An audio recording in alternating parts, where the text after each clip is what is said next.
ติดตั้งนกลองพยายามมึงว่ามันสิได้บ่นี่ไม้หนึ่งเนาะบุทึกไม้หนึ่งบุทึกติดตั้งนกเด้ไม้นี้ทึกหนึ่งตัวท่านผู้ชมนี่นกเขายามต่อไปเนาะยามต่อไปไม้ที่สามโอ้ไม้นี้ทึกหนึ่งตัวท่านผู้ชมดีมานละมื้อนี้นะมานละเขายามต่อไปไม้ต่อไปว่ามันสิทึกบ่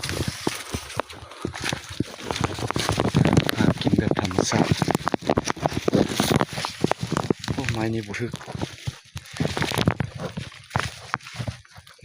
ไม้นี้บ่ทึก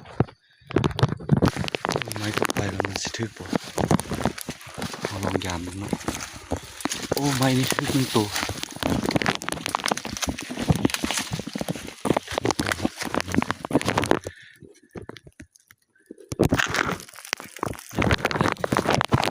ติดตามน้อยไม่ได้มีน้ำน้อยไม้นี้บ่ทึกมีนกบ่หลายปีนี้กาดบ่ทันห้องนกบ่ทันลงหลายไม้นี้ก็บ่ทึก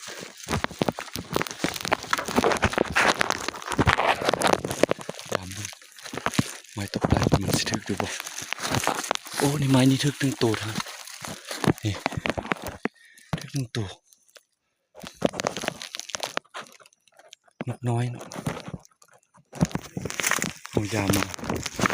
ป่ามาแต่ว่าทึกนก4ตัวยัง3ไม้สุดท้ายไปเบิ่งว่ามันสิทึกบ่ฮอบแรงเนาะมันยังมีอีกฮอบค่ำๆเอาจังยามอีกเทื่อนึงเอาเบิ่ง3ไม้ท้ายโอ้3ไม้นี่ก็ทึกครับสุดคือว่าฮอบนี่ได้แต่4ตัวเนาะ3ไม้นี่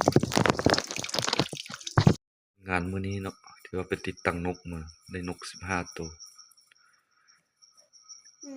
วิธีหากินแบบธรรมชาติ